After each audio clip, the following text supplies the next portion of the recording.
Hi, good morning guys! Good morning! Okay, welcome again to my mini vlog. Story time ulit tayo. Related pa rin naman to sa LET or board exam, okay? Habang nag-aayos ako, no? Dadaan natin sa story time. Kung sa gusto lang naman manood, sa ayaw, it's okay naman para sa akin. Okay, by the way, introvert nga po pala akong tao. Okay? Yung mga introvert dyan, nakagaya ko, so hindi tayo gaanong maingay in person. Right? Ang story time ko ngayon, yung mga magti-take ng board, based lang naman to sa experience ko. Nung nag-take nga pala ako ng board is, hindi ko siya pinaalam. Hindi ko siya pinaalam sa mga marites. Ano may marites? Sa mga bashers. Bashers. Okay? Para walang isipin. Kasi, pag pinalam mo, medyo dami pang nakikisaw-saw. Kaya, nilihim ko lang siya. Secret lang. Ako lang yung nakakaalam, saka ang Diyos. Kahit nung pag-file ko ng board, walang nakakaalam yan. Secret lang yan. Okay?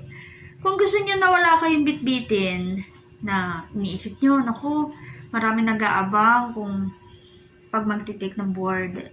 Marami nag-aabang sa inyo, lalo na paglabas nyo pa lang ng bahay. Marami na magtatanong, kailan ang test mo, kailan ang resulta. Ganyan.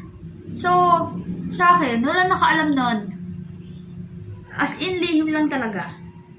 Hindi nila alam. Kasi parang bawas siya, hindi ko isipin, saka hindi nila, kasi maraming papalakpak dyan. Merong gusto kong pumasa, merong ayaw. Okay? Yung na-achieve mo sa buhay, kati mo sila inaano, parang may galit sila sa'yo. Okay? So, hindi ko pinaalam yan. Na-enjoy ko pa. Enjoy mo pa yung pagre-review mo. Na-enjoy ko siya. Yung pagpunta ko sa testing area, wala talaga nakakaalam yan. Lumalakad talaga ako ng palihim. Okay? So, kung gusto nyo na wala kayong iniisip na mga stress sa kapitbahay, huwag nyo na lang ipaalam. Yun ay kung gusto nyo lang din naman. I-surprise nyo na lang sila. Okay? I-surprise nyo sila sa pagpasa nyo. Ha? Kung yun ay nasa puso nyo. Pero kung gusto nyo naman ay buong barangay ay, or buong nayon ay may makaalam, is up to you naman. Ito lang naman ay sa akin. Okay? So, habang nag-aayos ako, pupunta kasi akong school today. Yun lang naman, na-share ko lang, kasi, mas masarap. Masarap sa feeling, lalo na kung introvert ka. Introvert kasi ako eh. Mas gusto ko yung may peace of mind. Walang nakikialam. Okay? Yun lang.